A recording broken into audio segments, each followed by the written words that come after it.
नमस्कार, मैं हूं आपके साथ पूजा कविया गोमा। एपीएन के लोकप्रिय कानूनी प्रोग्राम लीगल हेल्पलाइन में आपका स्वागत है। इसमें हमारे कानूनी विशेषज्ञ रोजमर्रा की जिंदगी की समस्याओं से जुड़े कानूनी मसलों पर आपकी शंकाओं का समाधान करते हैं। आप फोन करके कानूनी राय ले सकते हैं। आज हम आपको पर्यावरण कानूनों के विषय में जानकारी देंगे और इनके स्वच्छ पर्यावरण के लिए आपके कानूनी और संवैधानिक हक के बारे में बताएंगे। खास तौर पर हम वायु और ध्वनि प्रदूषण की बात करेंगे। पर्यावरण साफ सुथरा रहेगा तो हमारा जीवन भी स्वस्थ रहेगा। स्वच्छ वातावरण में जीवन यापन हर आम शहरी का अधिकार है। यह अधिकार संविधान के जरिए दिया गया है। दंड प्रक्रिया संहिता, भारतीय दंड संहिता और सुप्रीम कोर्ट के आदेश भी इसे मजबूत करते हैं। उत्तर भारत जब पूरी तरह वायु प्रदूषण की चपेट में है और लोगों का सांस लेना दूभर हो रहा है, पर्यावरण संबंधी कानून पर्यावरण के संरक्षक और नागरिकों को स्वस्थ जीवन जीने के माहौल देने में महत्वपूर्ण भूमिका निभाते हैं। पर्यावरण संबंधी कानूनों की सफलता मुख्य रूप से इस बात पर निर्भर करती है कि उनको किस प्रकार से लागू किया जाता है। अध्ययन में सामने आया है कि राज्य के प्रदूषण नियंत्रण बोर्ड कई बार केंद्रीय बोर्ड के निर्देशों को अमल में नहीं लाते। कई राज्य स्तरीय बोर्ड ने अब तक साफ वायु को लेकर एक्शन प्लान ही नहीं बनाया है। वहीं ध्वनि प्रदूषण भी एक समस्या है।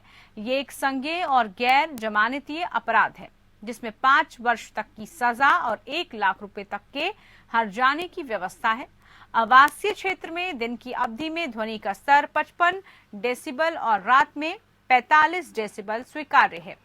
ये तो थी कुछ बुनियादी जानकारी। विस्तार में हमारे आज के कानूनी विशेषज्ञ अधिवक्ता ऋषिपाल सिंह जी हैं। अगर आपका वायु और ध्वनि प्रदूषण से जुड़ा कोई भी सवाल है तो आप फोन करके राय ले सकते हैं। हमारा फोन नंबर आपकी टेलीविजन स्क्रीन पर इस वक्त फ्लैश हो रहा है। आप इस नंबर पे कॉल कर सकते हैं। हमारा फोन नंबर है 7065013841। इसके अलावा एक और नंबर आपकी टेलीविजन स्क्रीन पर फ्लैश हो रहा है 8377009636। इन नंबर्स पर आप कॉल करके वायु और ध्वनि प्रदूषण से जुड़े कोई भी जानकारी ले सकते हैं। तो हमारे साथ अधिवक्ता जुड़े हुए हैं, उनसे आज हम जानेंगे कानूनी सलाह लीगल हेल्पलाइन के माध्यम से। सबसे पहले आपका बहुत बहुत स्वागत है आज के इस कार्यक्रम में। आपसे वायु और ध्वनि प्रदूषण से जुड़े जो कानून हैं उसी के बारे में हम जानकारी चाहेंगे। ऋषिपाल सिंह जी, सबसे पहले आपसे हम यही जानकारी चाहते हैं कि संविधान स्वच्छ वातावरण में जीने का अधिकार किस तरह से हम सभी को देता है। देखिए पूजा, संविधान सबसे पहले हमें अधिकार देता है हमारे जीने का अधिकार।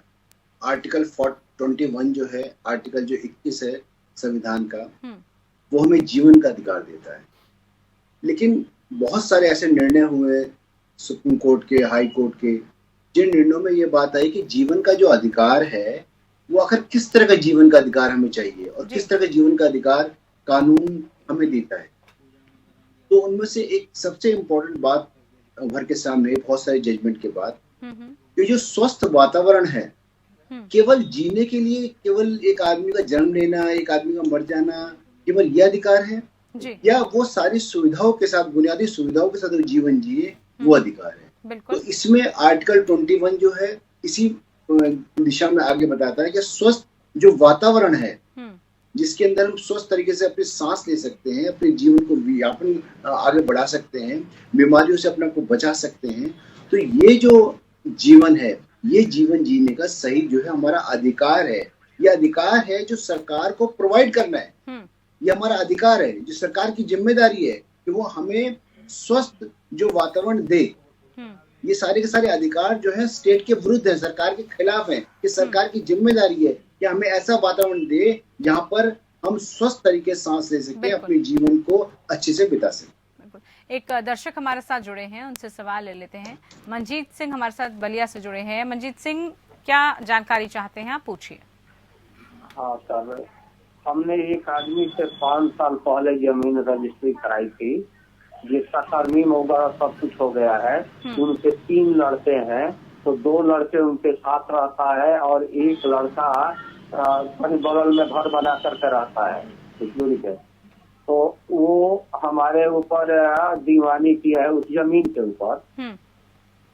तो जब उसकी तारीख आज थी 1 तारीख को जी, तो हम वो दोनों आदमी से मिले तो पिताजी बोले तो हम लोग तो ऐसा काम नहीं करते हैं, लेकिन पता चला कि लड़के ने किया है, लड़के से भी मिला है।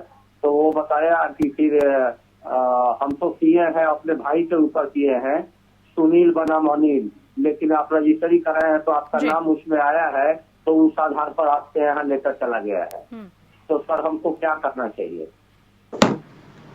देखिए पूजा, जैसे इनकी बातों से मुझे पता लगा कि इनके पास एक लेटर, यानी कि ये संबंध जो है ये ऐसे केस के संबंध चले गए हैं जिससे संबंधित नहीं है।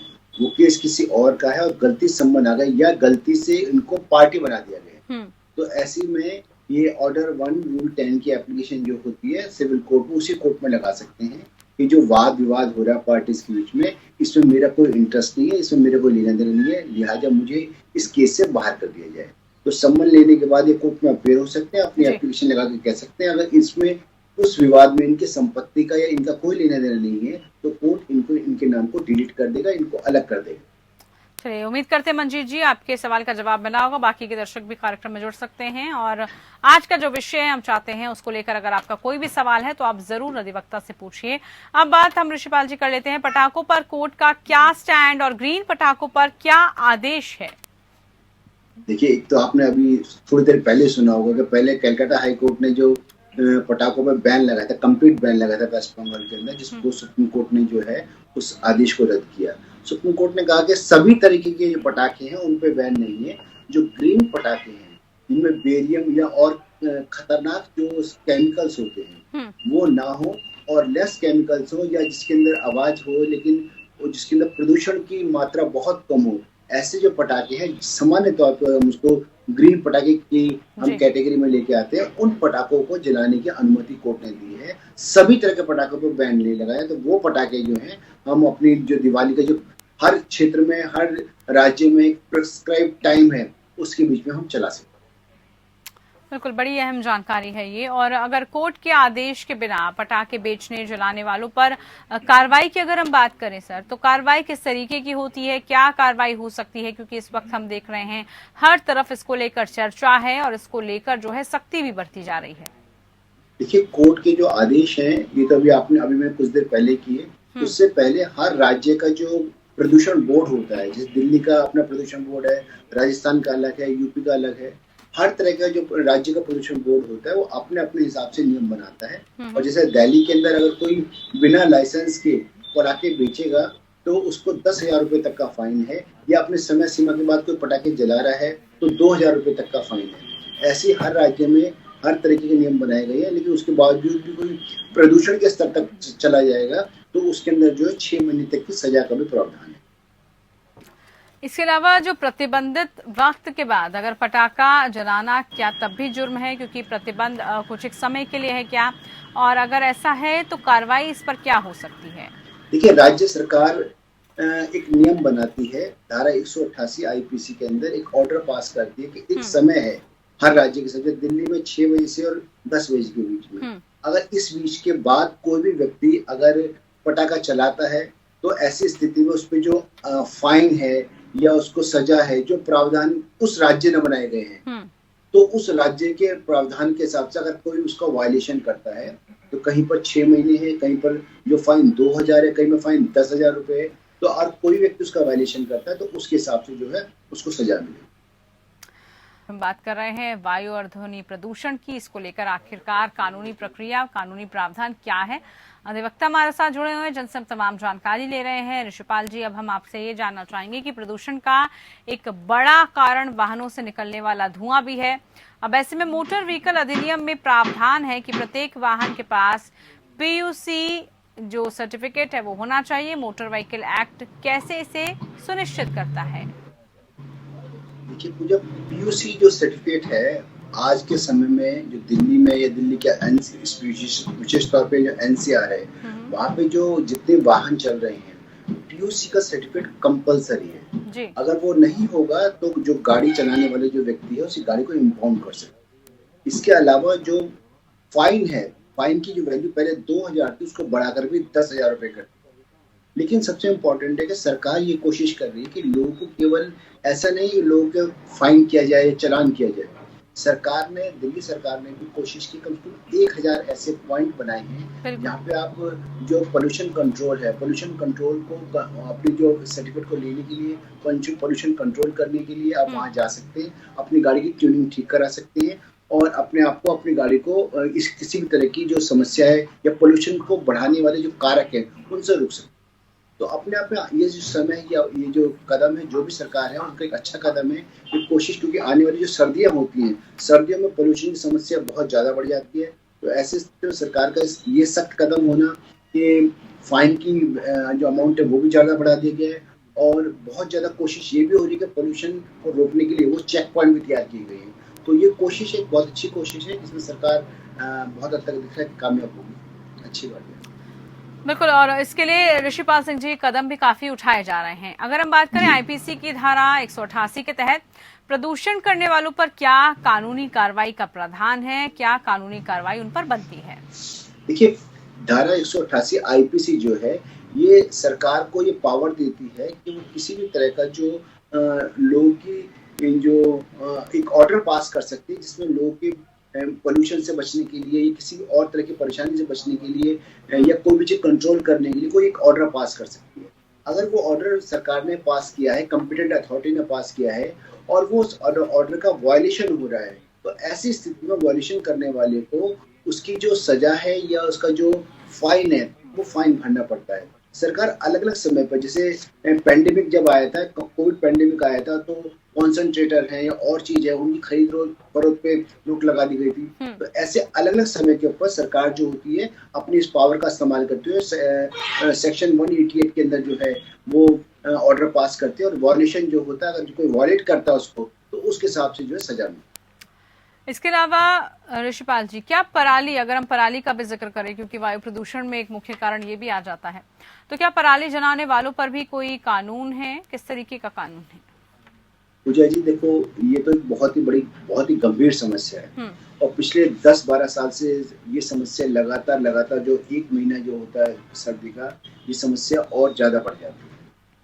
जो कृषि नए कानून आए थे उनके कानून में तो अगर आप उनके प्रोविजंस को देखो, नए कानून में जो लागू नहीं हो पाए उसमें सजा जो है 5 साल तक की सजा और 1 करोड़ तक के जुर्माने की बात की गई। हालांकि वो कानून अभी लागू नहीं हो पाए हैं, तो सरकार इस पर बहुत गंभीर है। इसके अलावा जो राज्य सरकार है वो ये भी कोशिश कर रही है कि जो किसान है वो पराली क्यों जलाते हैं, पराली का समाधान क्या है। न 2 स्तर पर काम हो रहा है। एक स्तर पर तो ये काम हो रहा है कि जो लोग पराली जलाते हैं, जो लोग जलाएंगे उन पे कानूनी कार्रवाई हो, उनको रोका जाए और उन पर फाइन किया जाए। दूसरे स्तर पर जो राज्य सरकार है वो ये कोशिश करती है पराली की समस्या को किस तरह से निपटा जाए, किस तरह से उस पराली को जो है खाद में बदला जाए। पूसा इंस्टीट्यूट ने भी कोशिश करी है कि इस पराली को लेकर और खाद में तब्दील किया जा सके। तो दोनों स्तर पे जो सरकारें काम कर रही हैं। इसमें फाइन के तौर पे भी कोशिश हो रही है कि जो लोग जला रहे हैं, क्योंकि एक समय आता है जिस समय सांस लेना दूर हो जाता है। बिल्कुल। तो उत्तर भारत में समस्या बहुत बड़ी है। बिल्कुल, गैस चैम्बर में तब्दील हो जाता है पूरा जो एरिया है, बहुत गंभीर समस्या हो जाती है ये। इसके अलावा सीआरपीसी की धारा की हम बात करें 133 के बारे में बताएं, इसमें खास तौर पर पर्यावरण से संबंधित जो पब्लिक यूसेंस या आम आदमी को होने वाली समस्या है उसका किस तरह से वर्णन है और क्या इसमें जो कानूनी कार्रवाई है उसका भी क्या इसमें प्रावधान का जिक्र है? देखिए, 133 सीआरपीसी के अंदर जो एग्जीक्यूटिव मजिस्ट्रेट होता है या एसडीएम होता है उसको पावर होती है कि किसी भी तरह की अगर पब्लिक न्यूसेंस हो रही है, किसी भी तरह का अगर रास्ता रोका जा रहा है, नॉइज पोल्यूशन हो रहा है, कहने में और किसी और तरीके की जो भी पब्लिक न्यूसेंस हो रहा है, तो ऐसी स्थिति में उसके पास पावर है कि अगर उसको कोई कंप्लेंट मिलती है तो उसके तहत वो कार्रवाई कर सकता है। इसके अलावा उसको कंप्लेंट नहीं भी मिलती, उसके अपने संज्ञान में आता है कि कहीं पर पब्लिक न्यूसेंस हो रहा है, तो ऐसी स्थिति में वो कोई भी जो एसडीएम है वो आदेश पास कर सकता है किसी भी तरह की न्यूसेंस को हटाने के लिए। जैसे फॉर एग्जांपल आपने अभी सुना होगा कि लाउड स्पीकर की बात है, लाउड स्पीकर को बैन कर दिया गया कुछ समय के लिए कि भाई यहाँ से उसको पोल्यूशन होता है, या मान लीजिए किसी भी तरह के गाने हैं, बहुत तेज गाने हैं, लाउड स्पीकर का जो वॉल्यूम है उसकी जो वॉल्यूम का लेवल है, तो ये सारे के सारे आदेश होते हैं। या मान लीजिए कहीं कोई ऐसी फैक्ट्री जिसके अंदर लगातार पोल्यूशन निकल रहा है, तो एसडीएम अपनी पावर का इस्तेमाल करके उसको चेक कर सकता है, उसको बंद कर सकता है। तो ये सारे के सारे प्रावधान है 138 सीआरपीसी के अंदर, जो एग्जीक्यूटिव मजिस्ट्रेट जो है उसको देती है। सबसे इम्पोर्टेंट बात यह है कि अगर किसी भी प्रावधान या किसी ऑर्डर को उसने पास किया है तो आप सिविल कोर्ट में उसको चैलेंज नहीं कर सकते।